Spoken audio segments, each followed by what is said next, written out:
Welcome back. You're still watching Daybreak, and it's now 29 minutes to 8 o'clock, and you're with Senator Moses Kajwang, Senator Isaac Mora, and Senator Samson Cherargei. And you're talking about the Building Bridges Initiative, the report that the country is now debating. Of course, we saw a roadmap given by a retreat of a section of members of parliament, including members of the National Assembly and the senators meeting at Naivasha. Senator Cherargei, I'm not sure I saw you there, but all the same, just a recap. You are not there. Just a recap of the content that we know in the BBI report and the amendment bill to the Constitution. It talks about the expansion of the executive, having the position of the Prime Minister, 2 deputy Prime Ministers, the expansion of the capacity of Parliament for the members of the National Assembly. They are to hit 360, that is the 290 elected members of Parliament, but also certain constituencies have to have multiple members, an extra 70. Then there will be 47 women elected to the Senate, giving a total of 94 senators elected from the counties. And then that means that there will be an additional number of senators of about 27, an additional number of members of the National Assembly of about 11, and also there are proposals to have that the National Police Service Commission will be abolished and instead have the Kenya Police Council that will be chaired by the Minister of Interior Affairs, and the other members should be including the Inspector General and some 2 senior police officers that will also sit in the council. And then there is proposed that IBC, the commission, be reviewed to still have 7 commissioners, but 4 of them to represent political parties, parliamentary political parties, to be specific. And the procedure of picking that is that there will be a selection panel that will be appointed by the President. Then the tenure of Chief Executive Officer of the IEBC is to be capped at 3 years of a contract renewable once, and most of the electoral officials shall only run contracts of 3 years, renewable once, but also the returning officers in all the constituencies and counties shall only work on part-time basis. So those are just some of the proposals, but also there are several other issues that have bedeviled this report, including the scrapping of the special seats for women or to represent gender, the scrapping of seats to represent special interest groups, and also the persons with disability and the youth. They have all been scrapped, and instead it is up to the political parties to ensure that they are compliant when they are doing their primaries, party primaries, to ensure that they have at least 1/3 representing women and at least 5% representing persons with disability. But Senator Mora, let me begin with you, because you said that there's that possibility of editing. Senator Kajwang says that the editing will be in terms of formatting, not necessarily of the content. So what was the real conversation in Naivasha, the retreat that you attended last week on Monday? What was agreed on the special seats, the seats for women, the seats for persons with disability, and the youth? Sam, I am a writer, and I can tell you the real writing is in the editing. The issue of the draft, when you draft, it's a basic idea. So basically, I would want to imagine that in the edits, what was not properly captured needs to be anchored in law. Now, what we discussed, and I think I need to put it very clearly, because I hear some people saying, oh, this and that. You don't play football outside the field. You'll be scoring to nowhere. You'll be scoring to the forest. You play within the field. I mean, that is the point. For me, I chose to provide leadership to the people I represent in Parliament, people with disabilities. And we caucused, we voiced our concern. We had the first, press conference in Serena and the second one. In between, we went into a flurry of meetings, lobbying and also drafting. We had 5 options, particularly Article 54, separating appointive and elective positions. Appointive are good because 5% of all jobs in government would go to people with disabilities. Right now, we are highly underrepresented, and therefore, it really be for the common person with disability. Then elective is progressive, but with guaranteed reserved representation. Like right now, if you look at the Senate, we are not there. We are not, in the National Assembly is not clear, and the county assembly is also nebulous. The same case with women also. They are saying that the National Assembly is not clear on how they are going to be represented, especially when you have moved women reps and called them senators, women senators. In fact, we were joking with fellow senators. You see the male senator for Kakamega and the female senator for Kakamega. Really? and such titling, which then of course doesn't augur very well as at now, because when you have 1 senator, then it looks like yes, you are the de facto. So basically, those are the issues that are emanating, And I think maybe there would be top-up positions, but with a sunset clause. But it remains to be seen because those are just suggestions. It's not something you can. The only time we can talk about it, Sam, is when you see the actual bill. Because what we have currently is not even a bill. A bill can only be that which will be presented to the IEBC with the 1 million signatures. So who will be working on that bill? There are people who are experts in the steering committee from various sectors. So the drafters themselves, they're the ones who would do the edits because they're the ones who can put it properly in law. You see, so those are the ones that were even in Naivasha. They are the ones that presented to us. You saw them in Bomas, Tom Masharia, they were there, trying to present the draft as it is. So any issue then can only be raised with them. And of course, we are not very sure at this point whether the secretariat led by Ambassador Martin Kimani and Paul Mwangi, whether they are still in circulation, or whether we'll have what we had seen in social media of Nancy Gitao and Odworo when leading the secretariat of the BBI now referendum process. So that is not clear, but I'm sure as time goes by, it will be made public. So if this avenue is provided, Senator Cherargei, I'll come to you, Senator Kajwang, shortly, but Senator Cherargei, if this avenue is provided, does this give you comfort from your side of politics to now go and present what your views may be? Because Senator Mwaura is very confident that the editing includes reviewing the content in the referendum, or rather the constitutional amendment bill. Will you be ready and willing to go and present your views and have a possibility of them being included in the final bill that is taken to IBC? I think the question should be whether all Kenyans that have expressed reservation would be comfortable to share the report. From where I sit, of course, we'll be willing, because some of us who represent farmers or we represent regions that are largely agricultural-based economy, will be also looking at minimum guarantee returns.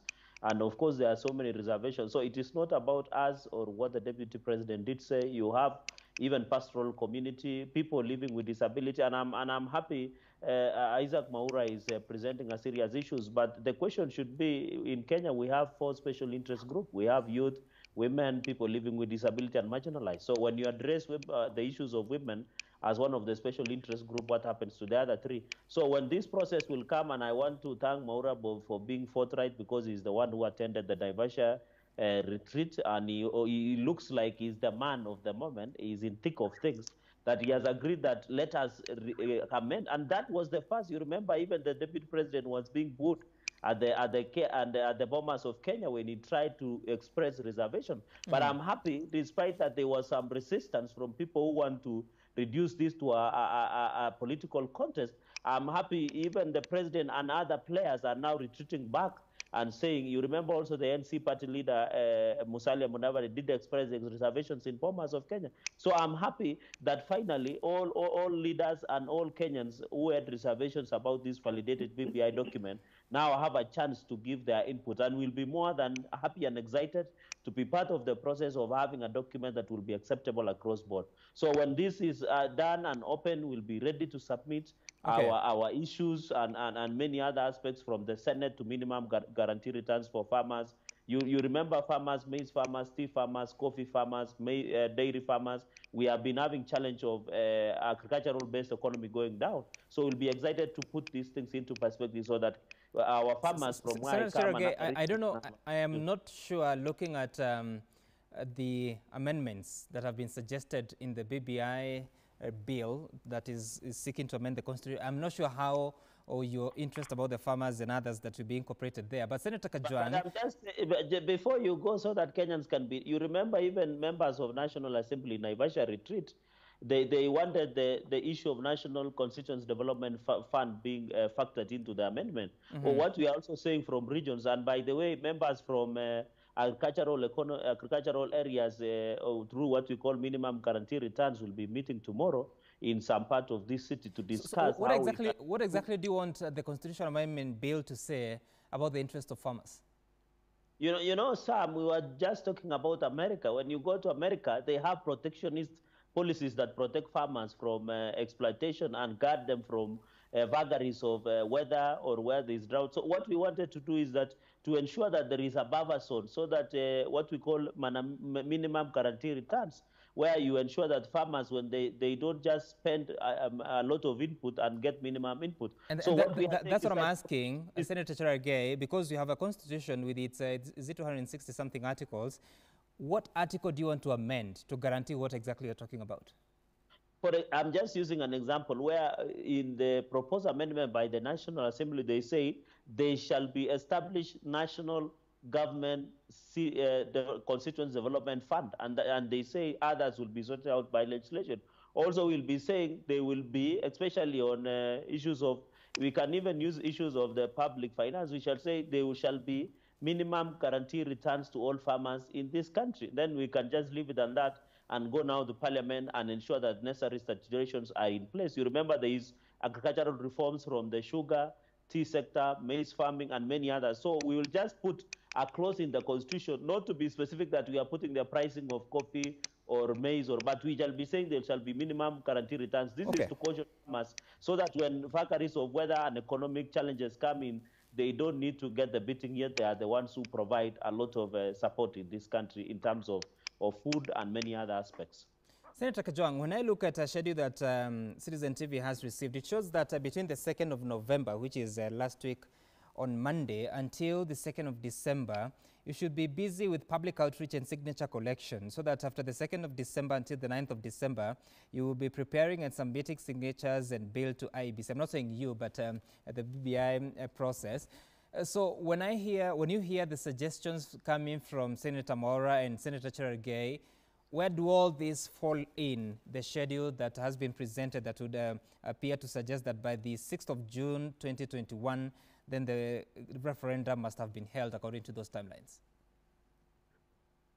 One of the biggest lies that has been peddled around this BBI process is that it is not sensitive to agriculture and the common man. Let me help Senator Cherargei. Senator Cherargei, if you look at the proposed constitutional bill, there is a proposal to amend Article 11A that talks about economy and shared prosperity. And it mandates the state to promote sustainable agriculture. Guaranteed minimum returns is a statutory conversation.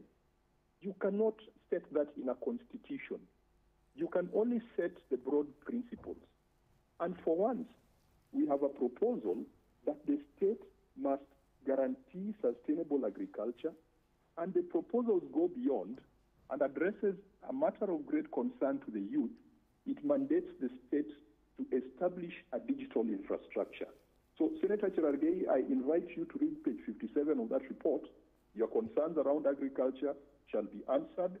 When it comes to specific by sector and by crop, that is going to be our duty as Parliament to legislate and to set the policies. When it comes to the process, there were timelines that we agreed on in Naivasha, but then we got the second wave of COVID. And we must balance between the need for constitutional reform and the health and safety and welfare of Kenyans. Probably those timelines might need to be revisited in light of the COVID pandemic, because we don't want a situation where we are holding rallies around the country trying to popularize a report and thus exposing our people.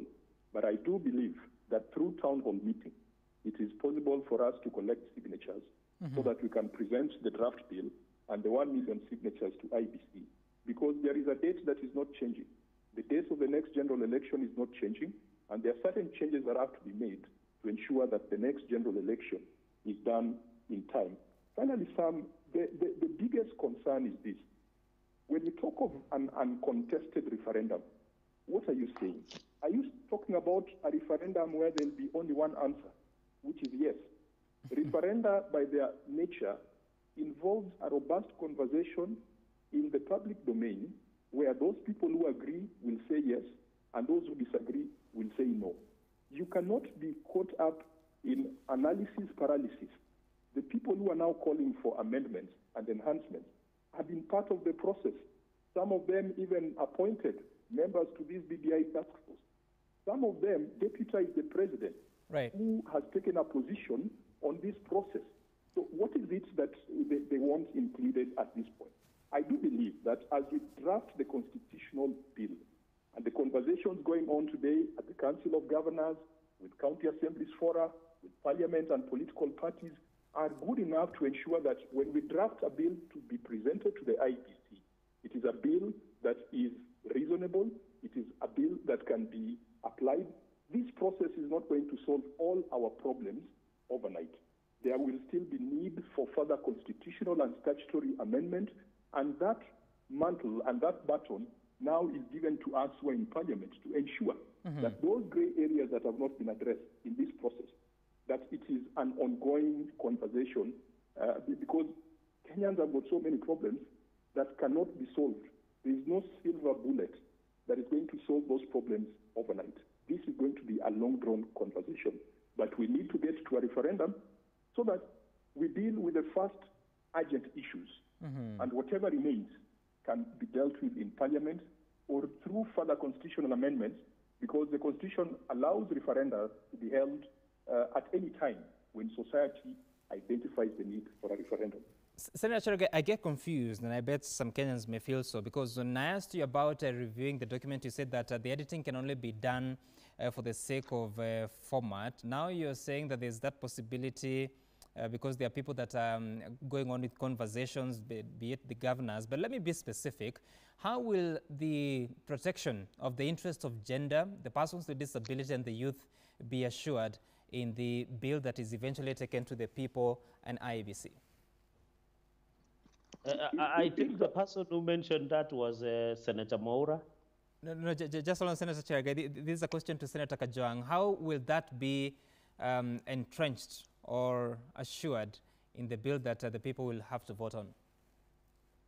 Sam, you notice that the 70 additional seats in the National Assembly, there is no formula, there is no clearly defined process for their allocation. When we went to Naivasha, when we came out, there were some very misleading proposals on how those seats would be distributed by region. I can confirm to the nation that when we were in Naivasha, we never discussed the allocation of those seats. What the BBI task force did was to say that Parliament shall enact legislation. And we do believe that through the enactment of that legislation, we can find a formula that ensures that those 70 seats are distributed in a manner that takes care of minorities. And in this case, minorities are not just women. Minorities will be persons with disabilities. That's wrong. Minorities will be youth and other stakeholders. And so this is a duty for Parliament to come up with the relevant legislation. You know, you cannot... But Senator Kajwang, since... to write it in the Constitution. Senator Kajwang, look, since 2010 until now, Parliament has not been able to enact legislation that assures that at least a third of either gender is represented in the Houses of Parliament. How then do you push the same ball back to the House while you have an opportunity to fix what bedevils that process? And probably, Sam, that could be the conversation at this point, because what we have said is that the gains that minorities have achieved in the 2010 Constitution cannot and should not be reversed. And perhaps the conversation should be that as we take the draft bill to IBC and to the public, instead of leaving the matter for Parliament to legislate, then let us put it in the Constitution. And I think that is what Senator Mwaura, representing persons with disabilities and other minorities, have been talking about. That let us not leave it for Parliament to legislate in future. Let us deal with it right now. And I think that that is a valid conversation so that the gains women have made, women sitting in the National Assembly with the National Government Affirmative Action Fund, when you take them to the Senate, are you giving them the same opportunities? I think those are conversations, and those are part of the caucusing that is going on right now with the Council of Governors and other stakeholders. And to me, I think that is a fair conversation that does not change the spirit of the BBI report. It does not change the spirit. Right. Senator Mwaura, I don't know whether that's really reassuring as far as, of course, apparently in this country you have to fight for your space. But let's make progress and quickly talk about the proposals in the bill, or is it draft bill? I don't even know what to call it, because now you're saying that there has to be another process to come up with a bill that will be presented to IBC. So when you look at the composition of IBC, it is being proposed that at least 4 commissioners will be representing political parties. There has been contestation around that. Is there any resolution or any view that this should be reversed, bearing in mind that there's an amendment law that was passed or signed into law recently by the president that allows for the picking of commissioners to fill the vacant positions? I think, Sam, first and foremost is to say that we can't do the same thing and expecting different results. You go to look at the ECK under Zacchaeus Chesoni, and then you come to Kivuitu. They were disbanded. The Kihara Motu there was a vice chair, and Kinamuturi Kirano, who we are together now in parliament. And then you had Isaac Hassan with IEC, Winnie Gushu, and the others. They were disbanded, or they were transitional in that case. Then the IBC of Isaac Hassan and Letangule and Zibo, they were also disbanded. Now we have the IBC of Chebukati. It is also going to be disbanded. Surely, when do you have institutional memory? How do you actually make sure that people who have been there longer made mistakes, learn from them, now they know better? You said that with a lot of certainty that it's going to be disbanded. Is that the concession? That is the proposal in the BBI report. I mean, that's what it is. The proposal is to vet them afresh. Vetting is just another euphemism for disbandment. Let's just not lie. The truth of the matter is, in 2007, while at a meeting in Naivasha again, Mwai Kibaki decided to appoint IEBC commissioners, or rather ECK commissioners unilaterally. That was blamed by Kriegler, who I happened to meet some time back in South Africa as well, that it was the basis of the disputed general elections. We had less than 2 years to elections, and he said that you need at least 2 years for you to have a proper commission. I believe the Chebukati group, Moya Bolu and the others who are there, they are better now in terms of knowing how to handle elections than the way it was in 2017. So when you have political parties nominating their candidates to sit in the IEBC, the whole idea is to ensure parity, I agree, and it's just like they become checkmates. But these are parliamentary political parties. Our parties keep on changing every other election. They are succeeded by the core of the other. Yeah? So how will you then put in place a mechanism where the newly formed political parties, few months to election, will be represented at the IEBC when the IEBC commissioners themselves have a tenure? So I think the trust issues are serious, and Senator Cheragea talked about it. Because of lack of trust, we keep on changing the law. If there is trust, you don't need to look behind the shoulder. So I think it's a conversation we need to have as a country. Okay. I don't know whether it's actually a solution, because the IPPG 1997 provided for parties to nominate ECK commissioners, and that is how you ended up with a very good election in 2002. In fact, the fairest and the cleanest that we may have ever had in this country. So the jury. Funny enough, Senator Maura, a source at IBC, told me that the reason why there was no chaos in 2002 is because the first runners-up never contested that election, and that first runners-up was President Kenyatta.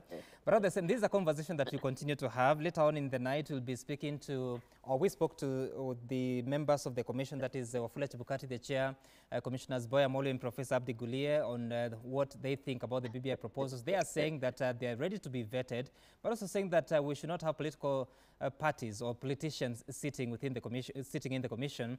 I have just 1 minute, and I want to give it to Senator Cheragea to just give me your closing remarks in as far as that conversation about IBC is concerned, and what we should do, because it's already in what is being proposed to be amending the Constitution.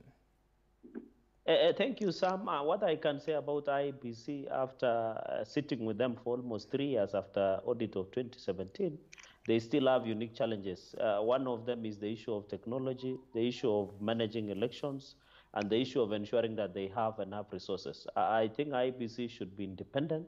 They should be given powers and enough resources so that they can do. And I agree that the politicians should not interfere. They are supposed to be given time and space to work for us. And finally, on a lighter touch, I thought the IEBC should have, the BBI document should have added another clause that says when you lose an election, you must accept. Thank you very much, Sam, and have a good day. Well, but I also think that the Constitution is very clear that if you're dissatisfied with the outcome of an election, you have the freedom to pursue it. If it's a presidential election, then you go to the Supreme Court. But at the same, Senator Kajwang, I'm so sorry, but do you have any final thoughts in 30 seconds about the conversation around IBC? Do you still think that we should have political parties represented in the commission? Sam, the IBC as currently constituted is dysfunctional, and it has demonstrated gross incompetence in handling of electoral issues, particularly when it comes to information technology. And there is need to restructure the IBC, to define the roles of the commission, to define the roles of the secretariat, to clear those clashes that we saw between Chebukati and the CEO. And I think that the BBI proposal has a solution. Whether political parties are going to nominate people, there is nobody who's neutral. Even the Pope, if it comes to a vote, will vote for somebody. So that concept of neutrality is neither here nor there. I think let us try this solution. Let us restructure the IBC. Let us deal with the financing that it requires. Let us have people who are competent to ensure that Kenyans are not shedding blood again because of contested elections. Well, and I think I have nothing else to add. But of course, we'll be listening to the IBC commissioners in the night at 9 o'clock on Monday report on what they have to say about all these conversations. But Tony Sanya, you're tuned in on this chilly Monday. You tweet and say that you're following the debate from Utawala, and you're wishing your lovely septuagenarian mom, Margaret Nabwana, a happy birthday. She turned 70 years old today, and to many more. What a milestone. Happy birthday, Mama Margaret Nabwana. And thank you, Tony, for watching. And of course, thank you so much for your time, Senator Samson Cherargei, Senator Isaac Mwaura, as well as Senator Moses Kajwang, for making time for this conversation. We continue with this until that time that there's a resolution on what's informing public conversations and the matters of public interest. Take a short break. On a return, there will be Sporty Monday with the team of the crew that brings you the review of the action that was over the weekend. Back in a moment.